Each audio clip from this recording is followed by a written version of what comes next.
跳得幾好喎！多謝你啊！咁亦都當然㗎啦，因為瑩瑩，我聽講你之前都表演過跳舞喎，咁你對體育舞蹈有咩見解呢？我知道體育舞蹈咧係包括拉丁舞同埋標準舞，而我哋今日呢身打扮同埋子朗教緊我嘅咧就係節奏明快嘅拉丁舞啦。果然係美貌與智慧並重嚇。不過如果你想留意更加多呢，就要睇呢個2017年 WDSF 世界體育舞蹈大獎賽㗎。而我身邊呢一位呢，就係葉賜偉先生 George， 你好啊！因為佢就係香港體育舞蹈總會嘅主席嚟㗎。係啊，全球最頂尖嘅拉丁舞同標準舞運動員呢，都會喺5站進行比賽，而香港呢，就係第3站。我仲知道當中世界排名頭10位嘅組合都嚟到參與今次嘅體育舞蹈盛事，即係一個偷師嘅好機會啊 ！George， 我想問下你首日進行嘅拉丁舞大獎賽呢，其實有咩特色嘅呢？哇！特色就犀利啦！全球最頂尖嘅24隊呢，有20隊拉丁舞選手呢都會嚟咗香港啊！佢哋競爭非常之激烈啊，所以唔止話爭入呢個決賽啊，而爭入半準決賽、準決賽都好困難啊！哇！咁精彩嘅表演就會喺度伊利沙伯體育館嗰度舉行㗎。不如我哋感受下開幕禮嘅氣氛先好唔好？香港站賽事喺7月8號同9號一連2日舉行，適逢香港回歸20週年，開幕禮加入咗不少香港元素。打頭陣嘅就係由電子琴琴師吳兆輝同古箏音樂總監林英老師帶領嘅林英古箏藝術團，聯同國際基督教優質音樂中樂器小學合唱團，並由曾敬永老師指揮，為大家獻唱盡顯香港精神嘅《獅子山下》。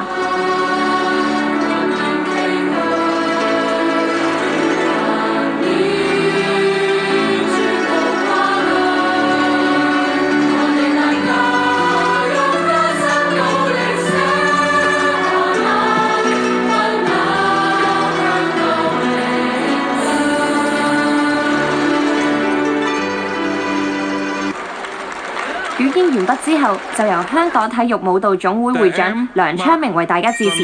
佢表示，香港能夠舉辦世界體育舞蹈盛事，全靠大家嘅支持。希望香港體育舞蹈都可以蓬勃咁發展。另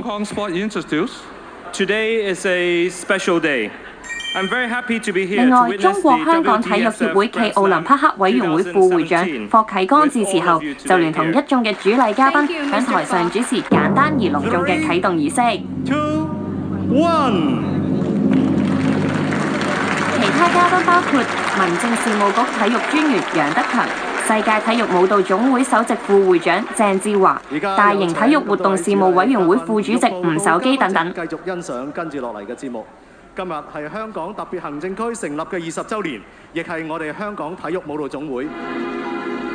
當晚仲有非常精彩嘅舞蹈表演，由香港體育舞蹈總會創會會長歐少忠同埋趙地為大家表演優美嘅舞姿。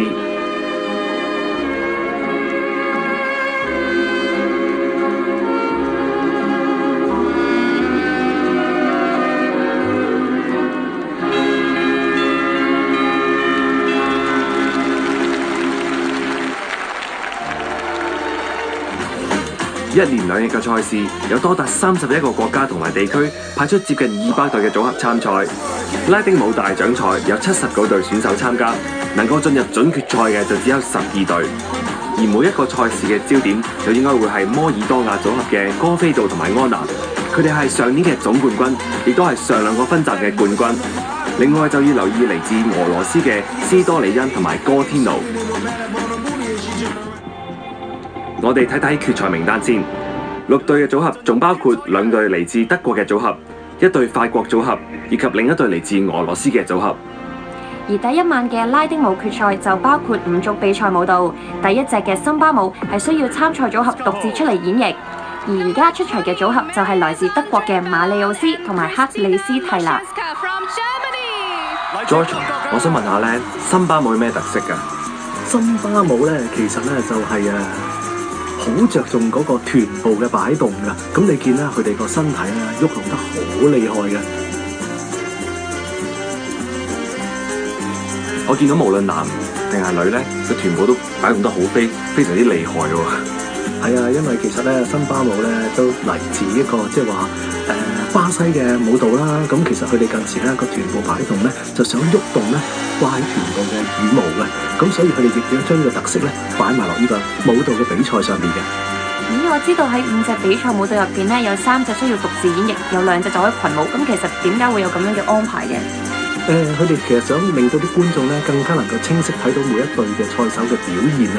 咁有時群舞嘅時候咧，因為我哋以前咧一開始咧冇獨自演繹嘅，全部都係群舞，但係咁樣咧做起上嚟嘅時候咧，被啲觀眾咧可能睇得冇咁精彩嘅，咁而逐隊嚟講咧，我哋演變咗出嚟咧，令到啲觀眾咧睇得更加清楚，每一隊佢哋嘅技巧啊，同埋啲動作上邊合作嘅方面。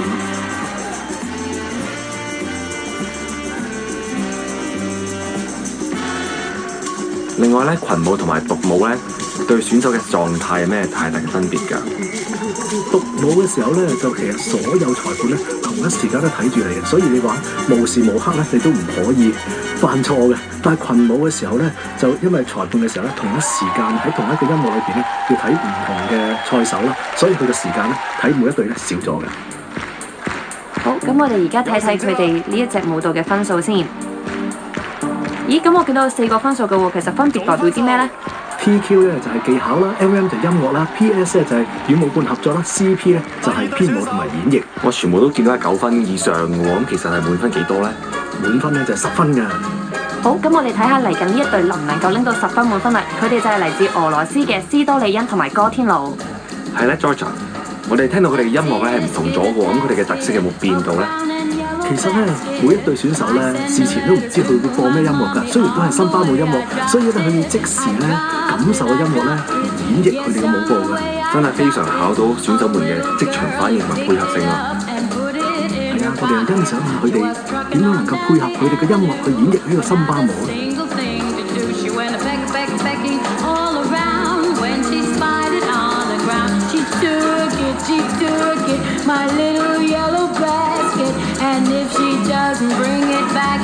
見到咧，佢哋除咗個臀部喐動咧，其實上身都會有喐動㗎。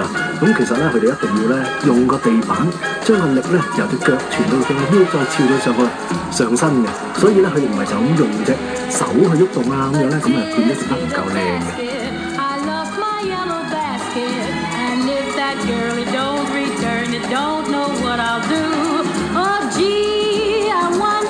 睇緊佢哋同舞伴合作嘅時候咧，一定咧佢哋做完一啲動作咧，係要好連貫性、好完整。停嘅時候咧，唔可以隻腳咧有輕微嘅震盪嘅，所以佢哋咧要抓住個地下咧係踩得好穩陣嘅。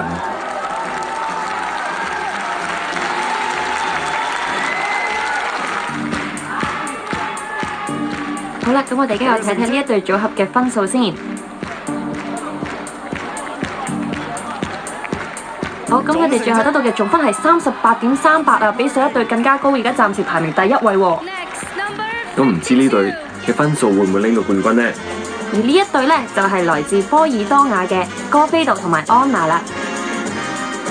佢哋聽講係上2個站嘅冠軍，唔知今次香港會唔會再下一城拎到個冠軍呢？哇！呢個你睇睇佢嗰個能量啊，一出嚟咧嗰個能量咧，比頭先嗰2隊咧更加厲害嘅。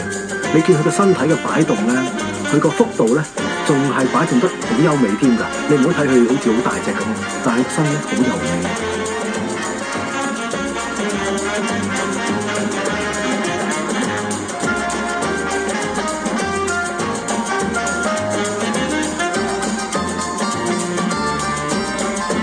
通常我哋睇咧就睇嗱，如果佢哋2個一齊做嘅動作嘅時候咧，男仔會拖住女仔或者轉個女仔出去，一轉完之後咧，嗰個完成嘅動作咧，睇得先緊要啊！佢哋要好穩定，唔好轉咗女仔去咧，個女仔好似就嚟跌咁跌咗出去咧，咁就弊。你見到佢哋咧，呢個配合咧係非常之好嘅。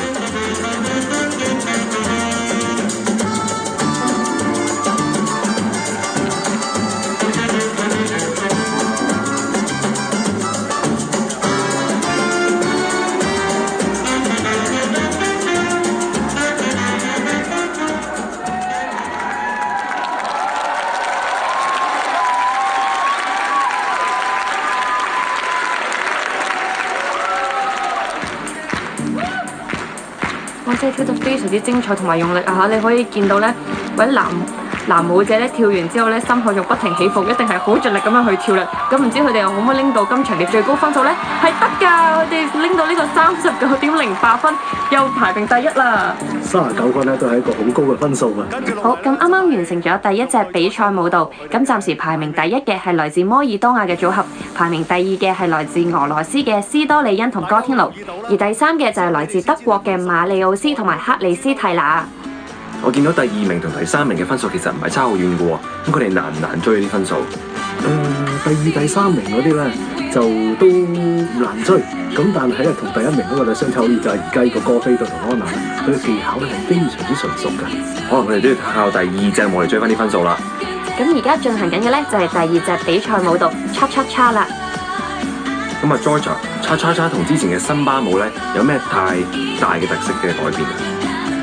森巴舞咧其實嗰個即係話臀部嘅擺動比較多啦，Cha Cha Cha咧就跳起上嚟咧就令到人哋感覺輕快啲嘅感覺嘅。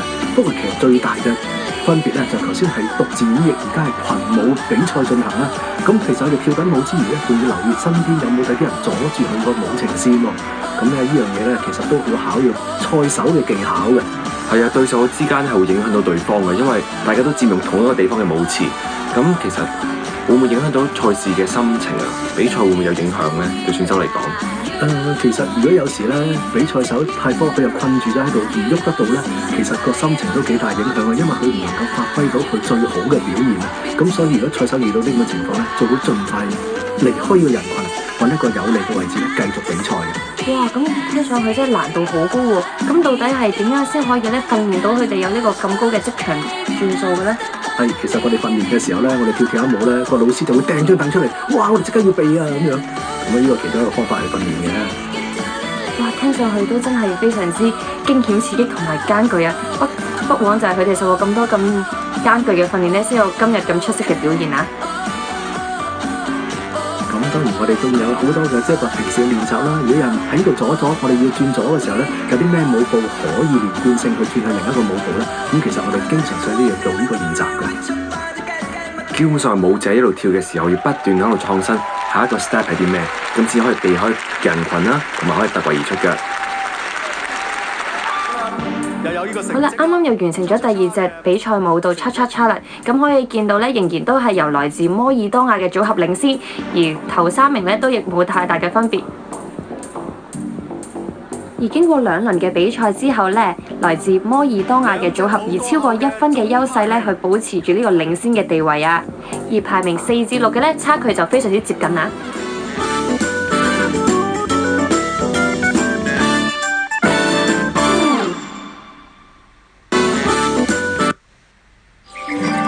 慣用嘅洗頭水，夜晚洗完好順服，但朝早又翹起晒。你需要 CC Cuticle Care Essential 順服防亂翹系列，保護受損角質層，仲有持久防翹配方，唔止洗完頭唔翹，一覺醒來，全日 CC 順服易打理 Essential。喺 backstage 秀髮過度造型就會變得冇乜光澤，所以我要深層潔淨秀髮。我推薦你用 Tresemme 無矽添加洗髮露，配合維他命 C， 徹底輕盈潔淨秀髮。Tresemme 世界髮型師推薦。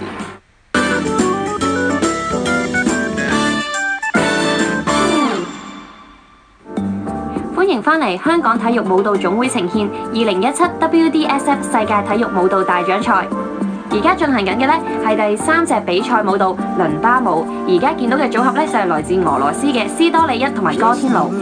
Georgia， 我知道倫巴舞咧係一種愛情舞嚟㗎，咁對於 partner 即係選手之間嘅要求會唔會更加高啊？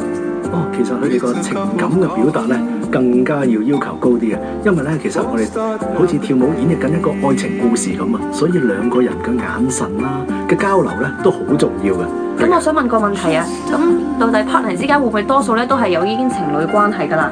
咁其實咧就大部分都係好多都係情侶啊，同埋老公老婆啊咁樣。不過甚至結埋婚添喎。點解咧？因為其實原來跳舞啊，做一個舞伴咧仲辛苦過揾一個男女朋友或者老公老婆㗎。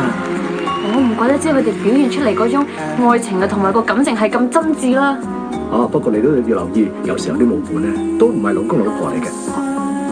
咁但係佢依然都要演繹到好似你哋做戲咁啦，都要做到好實似咁先得嘅。哇！咁樣睇嚟，原來跳舞真係一個藝術啊，係要去到呢個身啦、心啦都可以去到合拍全實嘅程度啊。係啊，如果唔係咧，好難跳到一個好嘅舞蹈，因為其實有時咧，佢哋個交流咧，再唔係用聲啊、用講啊，而係用個感覺去交流嘅。嚟自摩爾多亞嘅選手。見到呢個心情一吻，就知道佢哋之間真係帶出咗呢個 romantic 嘅感覺啊！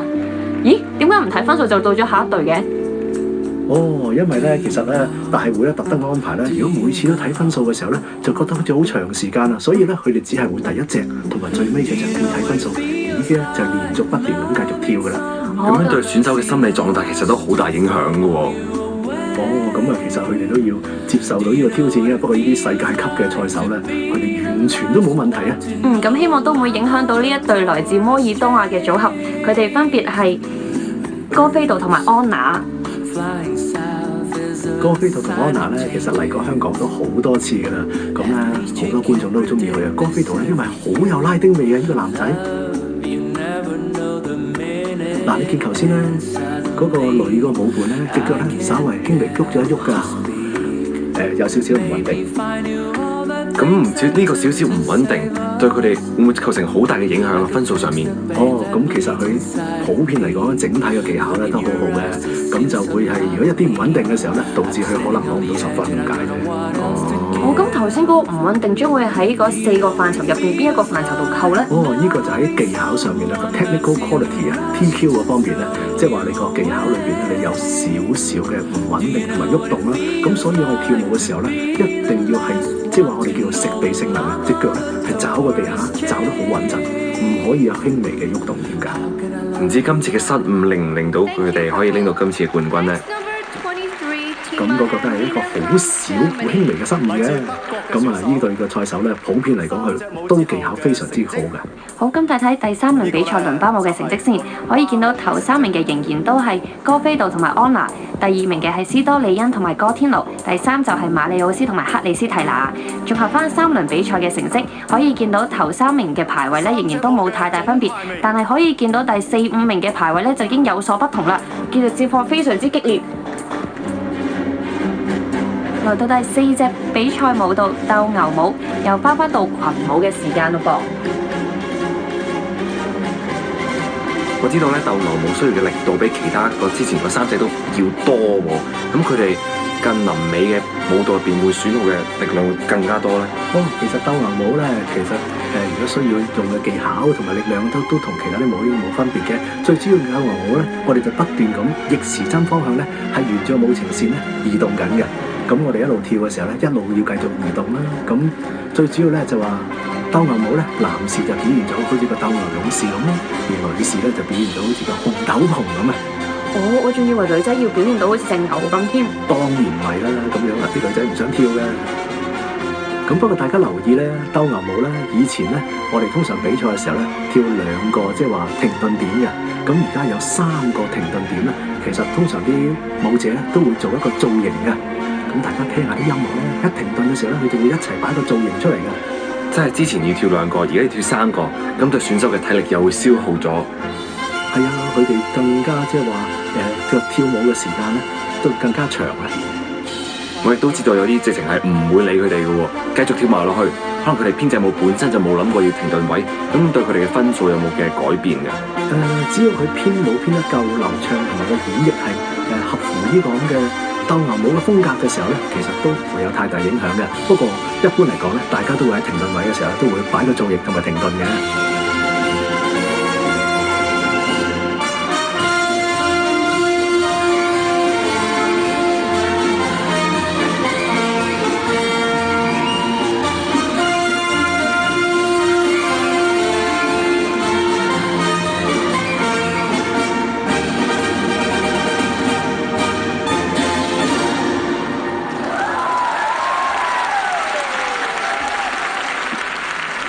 通常停頓完之後咧，再起翻身咧，都有啲 style 喎。其實咧，佢哋已經係完咗個比賽，不過佢哋依然都有翻一個一定嘅造型嘅。臨走都唔好冇咗個勢嘅。哇！咁快又跳完啦，又可以總結下呢一輪嘅成績。呢一輪呢，仍然都係由哥菲度同埋安娜呢拎到第一名嘅成績，佢哋已經連續第4隻舞呢排第一啦。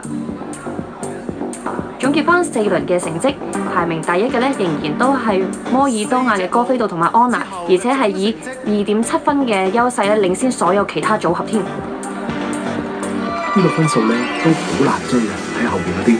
好，咁我哋睇埋最後一隻比賽舞蹈牛仔舞，咁睇下我哋各個組合嘅成績又係點先。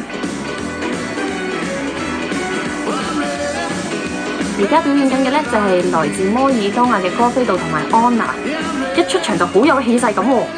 係啊 ，George， 牛仔舞咧嘅跳躍動作會唔會多啲㗎？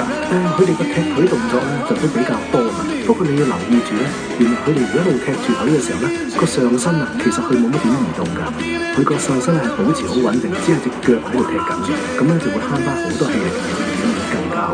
係咪因為已經嚟到最後一隻舞蹈，所以要諗下點樣慳力啊？哦，咁都喺佢哋嚟講咧都唔會係咁嘅。不過咧最主要咧，我哋跳比賽嘅時候咧，一定唔會話係好用一啲動作咧消耗自己嘅體力好大嘅嚟做嘅。係啊，尤其是佢哋呢啲舞蹈嘅比賽咧，係要連續5隻舞咁表演嘅，咁所以係中間聽講係冇乜時間俾佢哋換衫啊休息嘅，係咪啊？其實休息嘅時間唔會太長啦。咁如果係每隻舞咧都跳2分鐘嚟計算咧，咁其實有時咧會連續跳10分鐘咧，都幾劇烈嘅。而佢哋有啲賽手咧就由朝頭早咧一直賽到去夜晚嘅，咁所以佢哋如果個體能唔夠咧，其實都幾難跳得到一個好嘅舞蹈。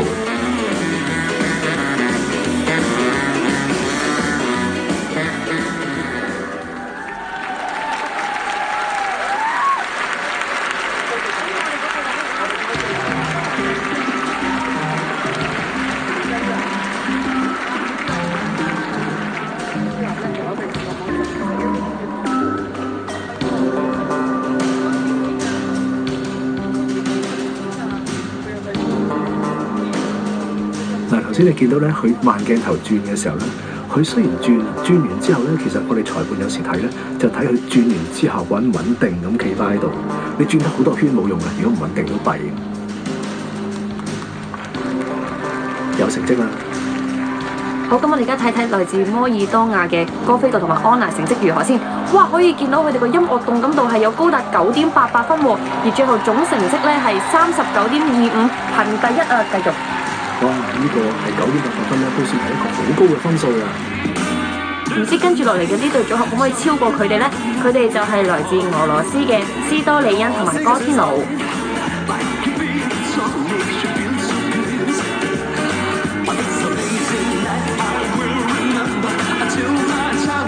我見到呢一隊嘅節奏咧比上一隊快喎，大家都係牛仔舞，點解有咁嘅分別嘅？其實咧，因為咧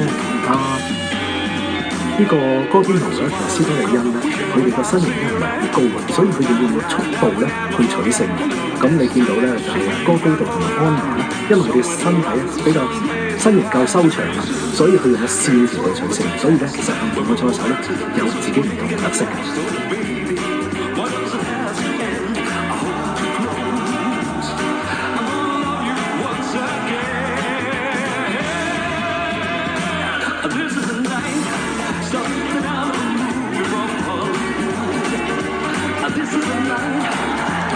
呢個咧係好特色嘅動作咧，係呢對賽手自己創咗嚟嘅。咁而啲觀眾咧睇起上嚟都好開心。不過咧，你就唔好睇佢開始嘅動作，要睇下起翻身嘅動作夠唔夠流暢咧，先係重要嘅。而佢哋做嗰個動作嘅姿勢咧都非常之優雅，同埋好穩陣喎。個女仔跌落去嘅時候，個男仔係完全承受到捉實佢，係冇絲毫嘅搖擺喎。啊，你講得啱啦！其實裁判就睇呢樣嘢，唔係睇你嘅動作幾特別幾難，就係睇你嘅做動作幾穩定。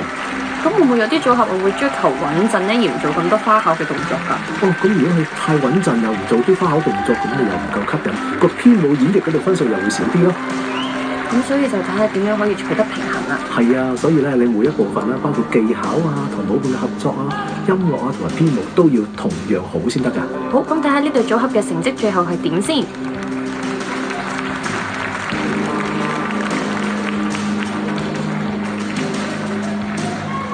分數出啦，咁呢一對來自俄羅斯嘅組合呢，最後得到嘅分數呢，就係38.67，哎呦，而家就暫列喺呢個第2名嘅。係啊，頭先嗰位啊39分以上啊，所以都相差好遠。咁睇埋嚟緊呢一對組合嘅成績又係點先？佢哋係嚟自德國嘅馬利奧斯同埋克里斯蒂娜。大家如果仲記得咧，克里斯蒂娜咧係前年嘅，好似同呢個世界冠軍咧就合作嘅，咁但係因為佢個 partner 咧退咗休，所以係放棄咗而家用德國嘅組合咧去比賽嘅。我哋都知道咧，舞伴喺比賽方面咧，其實需要好多年時間嘅磨合啦、相處，因為佢哋真係日對夜就咁練習啊。咁佢咁快又轉咗 partner，都可以入到世界賽嘅頭3名，咁其實係咪都好厲害啊？其實咧，佢哋要經過好刻苦嘅大家一齊練習啦，去磨合啦。咁就因為佢哋都係世界級嘅賽手啦，所以佢哋即係話變咗再磨合嘅時間咧就短好多嘅。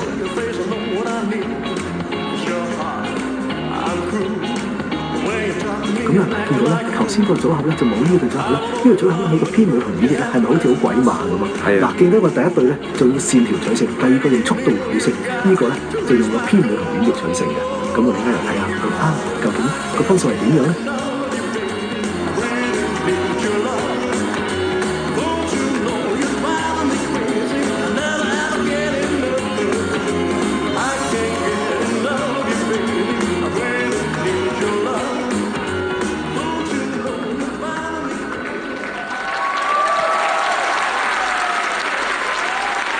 今次3名咧，大家都睇到有3個唔同嘅風格啊！咁我哋睇睇呢一種演繹風格咧，又會喺評判手中咧攞到幾多分先？佢哋最後拎到嘅分數係38.21，係排名第3嘅。竟然係編舞同演繹咧係最高分數嘅喺呢度。好，睇睇呢輪比賽舞蹈嘅成績啊！頭3名嘅排位咧都仍然冇太大分別嘅，不過可以見到排名第3嘅德國組合咧，其實相距第2名咧只有0.46分，即係差好少好少，好可惜啊！而經過5輪嘅比賽之後咧，決賽成績就有啦。咁可以見到咧，第1名嘅咧就係由來自摩爾多瓦嘅組合哥菲度同安娜奪得嘅，佢哋又再一次喺香港暫時聯冠軍啦！恭喜恭喜！ Gavido and Anna, we would like you to tell our audience how it feels to be the last winner of a Grand Slam Latin held in Hong Kong. Good evening, everybody. First of all, I would like to say thank you very much to the people who support us and all this fantastic public. We enjoyed very much dancing here, and actually we had a fantastic day with all other competitors, and thank you very much for organizing this Grand Slam. What made the difference for you to win today? No, of course we feel very happy to win, but as I always say, we feel happy to dance good, to feel good each other, and that for us is the most important. Then of course if we win, we are more happy. But again, thank you very much to all the public.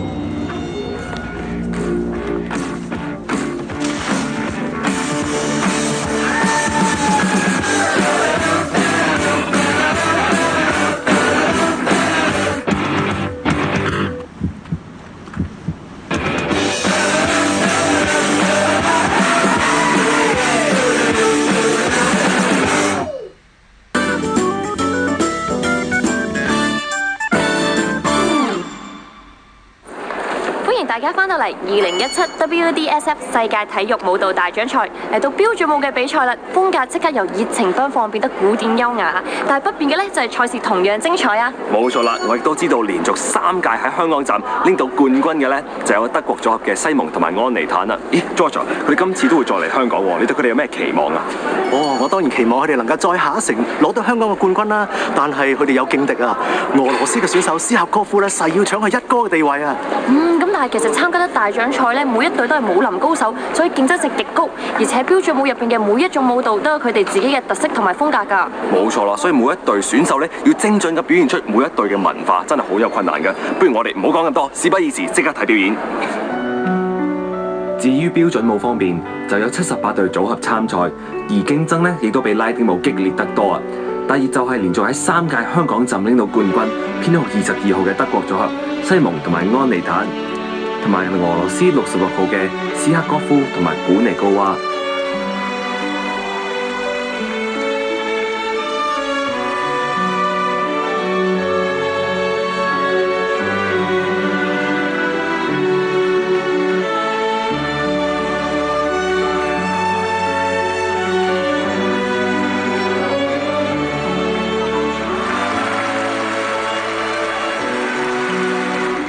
我哋睇睇決賽名單先，6隊嘅組合，除咗啱啱提到嘅2隊大熱門之外，仲有2隊立陶宛、1隊意大利同埋另一隊俄羅斯嘅組合。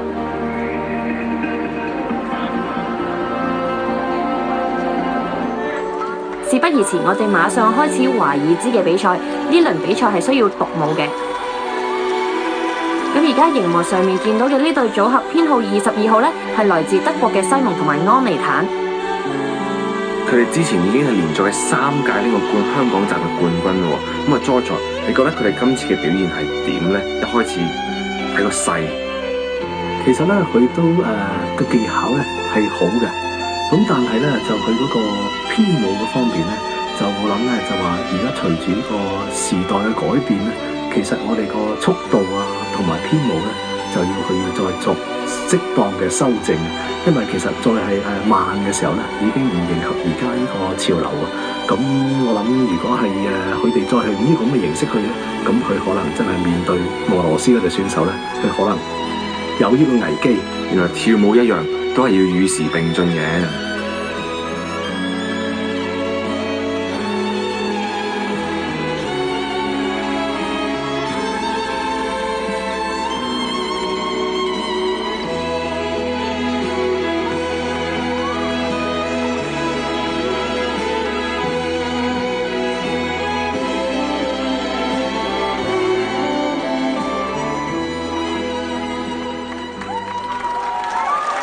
咁咧，我哋睇到咧，即係話其實華爾茲咧，同其他標準舞一樣，都係逆時針方向去進行嘅。咁我睇下佢成績啦。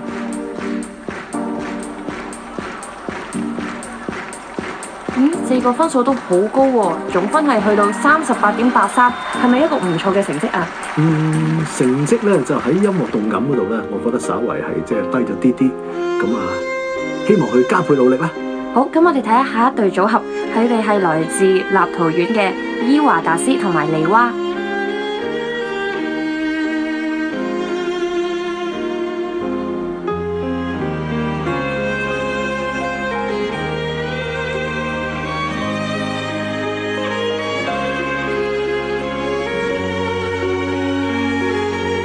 我知道咧標準舞咧係2個人身體要貼住咁嚟一齊表演呢個舞蹈㗎。咁佢哋嘅合拍性會唔會要求更加高呢？因為如果拉丁舞嘅話咧，其實佢係可以分開啦。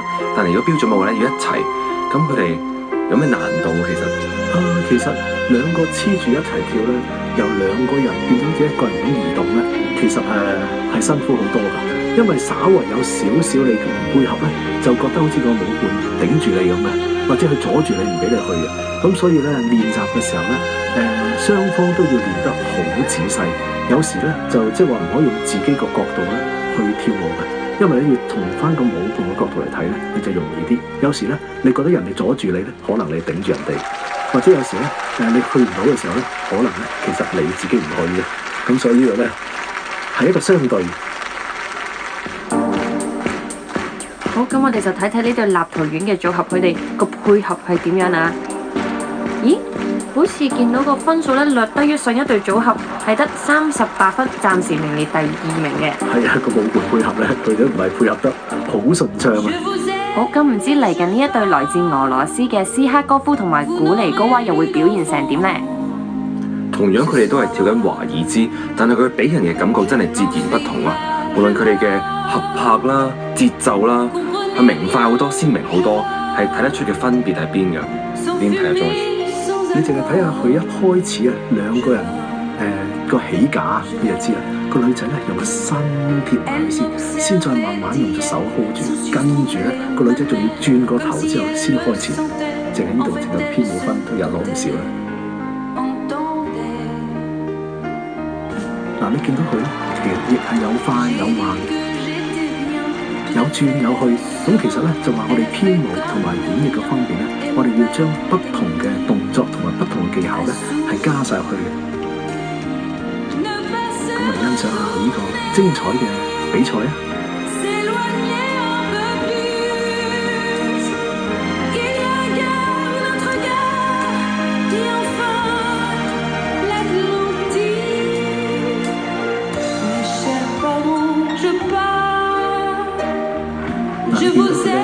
好識用個身體嘅，佢用個身體去帶動個女仔去喐動嘅。佢其實就話唔係話就咁係夾出嚟，而係個男仔透過條腰連續住個女仔，而將個女仔再擺動佢嘅身體。佢哋表現真係好精彩嘅，唔知可以喺評判手上拎到幾多分呢？哇！10分！哇！2個10分。我未見過有咁高嘅分數啊，係去到39.71分，接近滿分啊！但係你睇下佢依然都面不改容。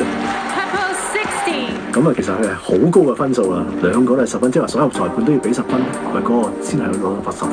唔怪得知喺呢輪華爾茲入邊，俄羅斯嘅組合成功以接近滿分嘅成績排行第1名啦。好啦，我哋又嚟到第2輪嘅比賽舞蹈 Tango 探歌啦，即刻由獨舞變群舞。嗱，一群舞嘅時候留意住，可能有人阻住你嘅或者係進啊或者退嘅時候，需要點樣咧？嗱，你睇下，一阻住嘅時候咧，大家就要繼續轉動，避開咗佢，跟住繼續再去。嗱，斯克戈夫66號嗰個你見到啦，一避開咗之後，繼續擺好多唔同動作。係喎。所以其實萬一撞車唔緊要，最緊要係俾時間自己擺 pose。係啊，因為有時佢擺啲動作咧係教翻啱個音樂嘅節奏咧，跟住再去嘅。咁真係要即時配合，聆聽首音樂，再變化出一個解決方法出嚟。係啊。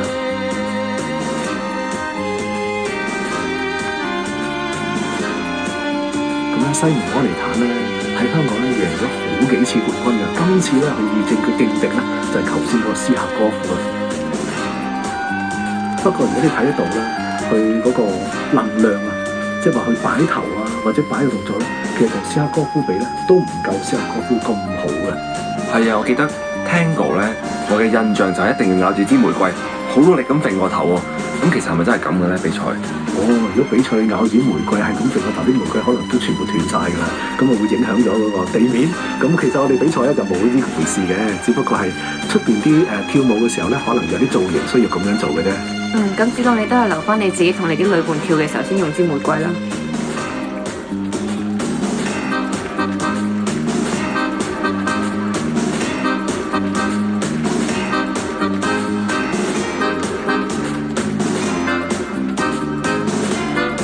立陶宛咧個成績咧都唔錯㗎，而家都有能夠2隊咧入咗呢個決賽啦。咁其實佢哋不斷進步緊嘅。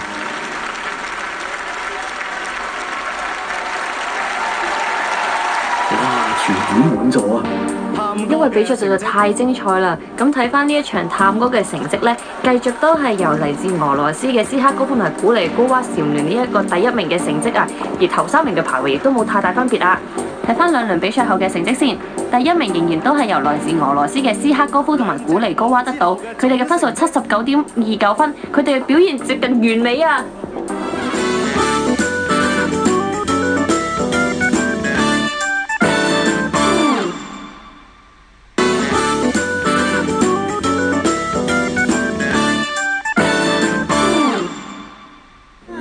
又翻到嚟，由香港體育舞蹈總會呈獻2017 WDSF 世界體育舞蹈大獎賽，而家進行緊嘅係維也納華爾茲比賽，而熒幕上面嘅組合呢，就係來自德國嘅西蒙同安妮坦。又翻到嚟獨舞嘅時間啦，咁我想問下 George， 維也納華爾茲同普通嘅華爾茲有咩分別呢？維也納華爾茲咧，其實就係一個比較輕快啲嘅舞步啦。咁佢哋雖然都係3拍子嘅舞蹈，但係個速度咧就比華爾茲咧就快好多嘅。但係個步伐咧完全係唔同嘅喎。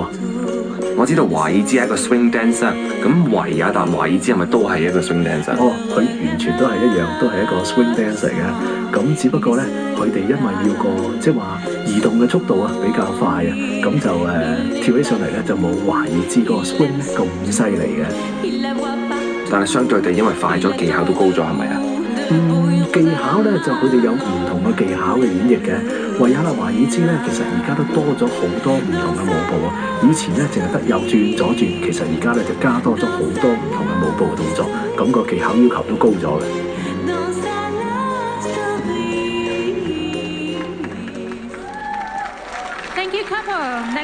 咁咧，大家留意啦，我哋其實每個人出嚟獨自演繹嘅舞步嘅時候咧，係要抽籤決定㗎。咁而家出場嘅咧就係暫時領先緊嘅組合，就係嚟自俄羅斯嘅斯克哥夫同埋古尼高娃。我見到佢哋一開始嘅時候咧，都係慢慢將個身體貼近對方，之後先擺個架出嚟，先開始跳舞㗎。咁我記得佢哋之前跳華爾茲都係咁嘅。咁其實呢個係咪佢哋嘅特色咧變咗？哦，其實咧呢個都可以你話一個特色，其實咧有一個好好嘅示範俾大家睇。原來我哋 hold 住個舞伴嘅時候咧，唔係靠隻手嘅，係首先用個下盤咧，大家貼到正嘅時候咧，攞咗個穩定嘅大家嘅叫做接觸之後咧，先係再有個手去接觸，而手咧其實冇用力㗎。咁見到咧，原來我哋接觸就係用個下盤，隻手咧係一個假象咁樣咧。咁所以有時咧，我哋賽手跳舞嘅時候咧，就有個假象，就要揾隻手咧去推個舞伴跳舞。其實唔係，係用個下盤去推個接觸個 partner， 引領個 partner 去跳舞。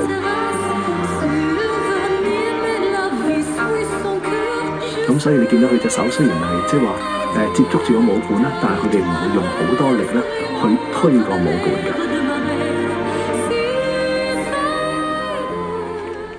Thank you, couple. Couple 47, Vedotas and Veronica. 維也納好，咁我哋睇睇呢一輪維也納華爾茲嘅成績先。排名第一嘅都係嚟自俄羅斯嘅斯克哥夫同古尼高娃，個分數仲接近滿分完美添啊！跳完3隻舞之後嘅成績呢，咁毫無疑問都係由嚟自俄羅斯嘅斯克哥夫同古尼高娃拎第一嘅，而且佢哋比第2名嘅分數呢，仲要高出超過2分添啊！咁點算啊 ，George？ 咁嘅情形，佢胡步舞最少呢隻舞要贏2分啊，先有機會追得貼啲啫喎。要贏多過3分咧，先會贏佢。我哋睇睇啦。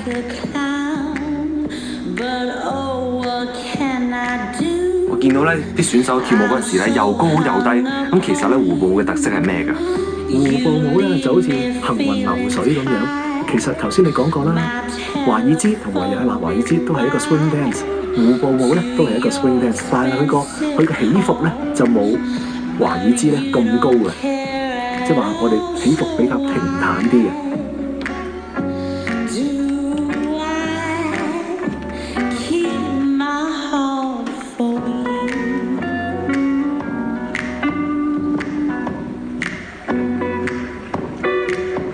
你見呢個斯克哥夫咧，就因為俾人阻住咧，你見佢行嚟行去，比較特別嘅舞步咧，去追翻好啲音樂㗎。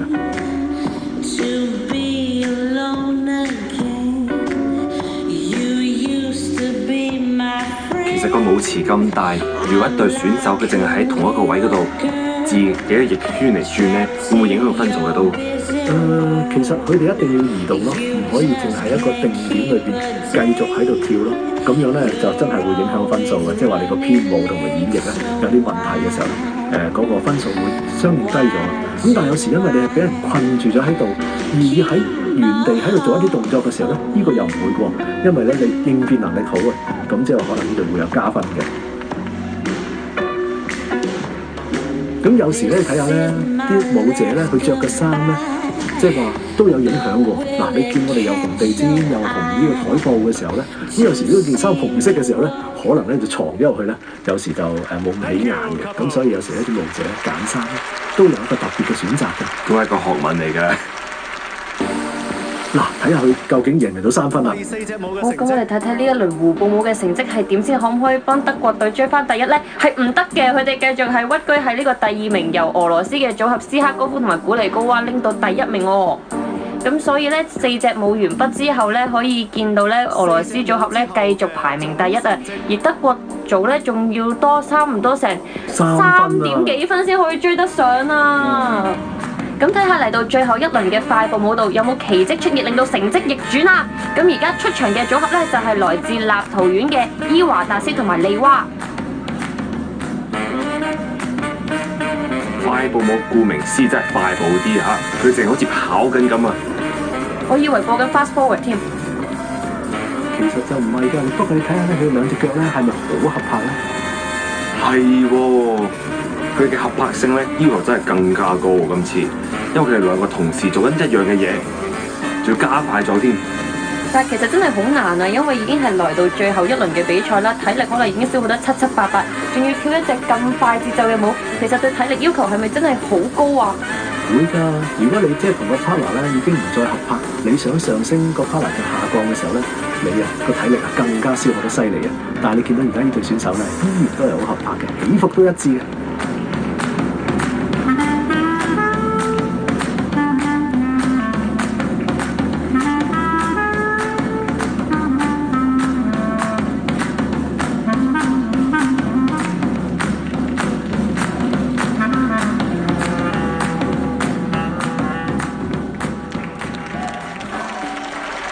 Thank you, couple.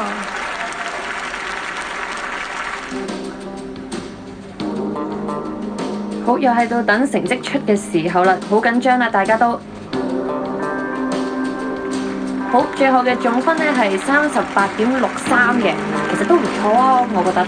其實都好好啊，不過相對於其他幾隊選手咧，佢嘅分數咧都係偏低少少嘅。好，咁而家嚟到咧德國組合西蒙同埋安利坦，睇下佢哋可唔可以成功追上攞到第一名啊！咦，我見到佢哋一齊跳，好合拍喎。咁其實合腳一齊跳呢個咪算係佢哋嘅特色嚟嘅？呢個係佢哋先有嘅。不過如果佢個特色咧，咁就咁合腳跳咧，我又覺得就唔係話好特別嘅情況。咁真係再要睇下第啲動作咧，佢分數可能先會高啲。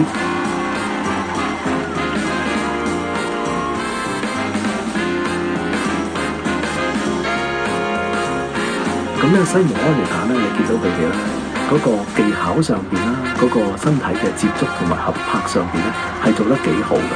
咁但係唯獨是咧，即係話佢哋嘅編舞嗰方面咧，佢都係好用心去改一啲嘅舞步啊。我1-2年前睇佢咧，佢哋唔係呢啲咁嘅即係舞程線啦。咁但係始終嚟講咧，佢哋嗰個即係話活力啊，仲係唔係好足夠嘅，即係話個編舞呢個快步舞嘅活力。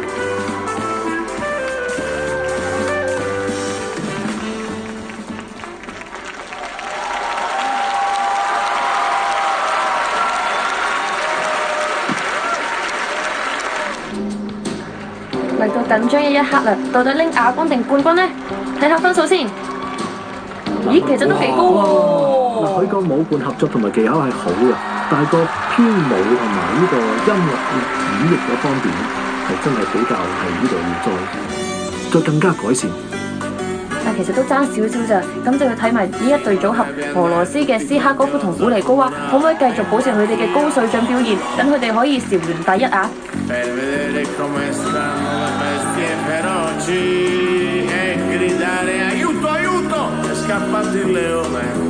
啱啱開始嗰陣時冇乜意外，都係慢慢擺個架，由身體下背接觸到先開始一隻舞。係啊，你見到佢開始嘅時候咧，個演繹嘅時候咧，有一個特別嘅開始啊。跟住再去嘅時候咧，你開始嘅時候慢嘅，跟住開始慢慢加速，跟住就再飛奔咁去。咁其實咧，佢作個編舞裏邊咧，佢由慢到快咧，係有快有慢有節奏咁俾你睇。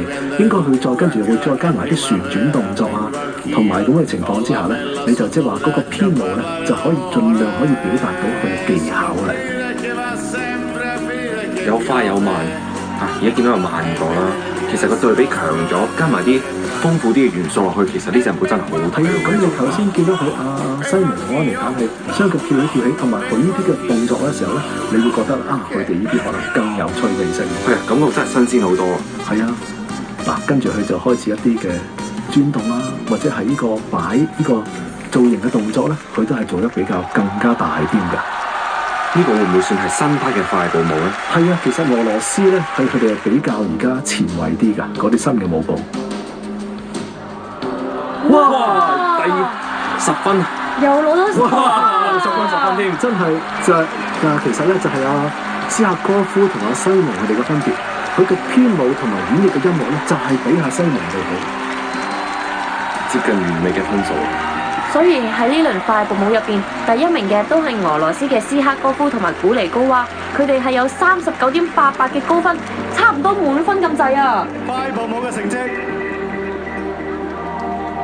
因此綜合翻咁多輪嘅成績呢，我哋恭喜俄羅斯嘅斯克哥夫同古尼高娃係拎到我哋香港站標準舞大獎賽嘅冠軍啊！ Could you let our audience know what this victory means for both of you?